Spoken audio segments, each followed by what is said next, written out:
Wait ఎంత ఉన్నా పర్వాలేదు కానీ హెయిర్ బాగుండాలి, స్కిన్ బాగుండాలి. ఇది అందరూ అనుకునేది కరెక్టే కదా. బాగుండాలి అంటే సరిపోదండి, బాగుండడానికి ఏం చేయాలో చేయాలి. అసలు hair loss and white hair రావడము ఎందుకు, కారణాలేంటి మీకు తెలిసిన కారణాలేంటో? ప్రతిదీ మెయింటెనెన్సే. మనం తినే ఫుడ్, మన మెయింటెనెన్స్.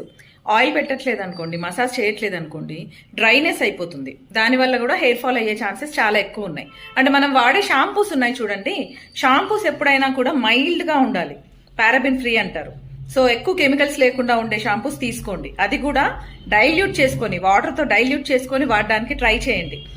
ఎట్లా పడితే అట్లా వాడద్దు. ఈ రోజుల్లో హెయిర్ స్ట్రైట్నింగ్ అంటారు, పంపింగ్ అంటారు, తర్వాత కలరింగ్ అంటారు.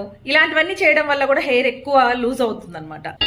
ముఖ్యంగా లేడీస్లో పోస్ట్ పార్టం కానీ, మెనోపాజ్ కానీ, లేకపోతే ఐరన్ అండ్ ప్రోటీన్ డెఫిషియన్సీ వల్ల కూడా హెయిర్ లాస్ అయ్యే ఛాన్సెస్ చాలా ఎక్కువ ఉన్నాయి. సో అది రీప్లేస్ చేసుకోండి. ముఖ్యంగా మనం తీసుకునే ఫుడ్, మన హ్యాబిట్స్, ఇవే అన్నిటికీ కారణాలు. ఇంకా మీకు ఇలాంటి మంచి మంచి టిప్స్ కావాలనుకుంటే ఫాలో అవ్వండి బెల్లీ బ్లాస్ట్ కోచ్.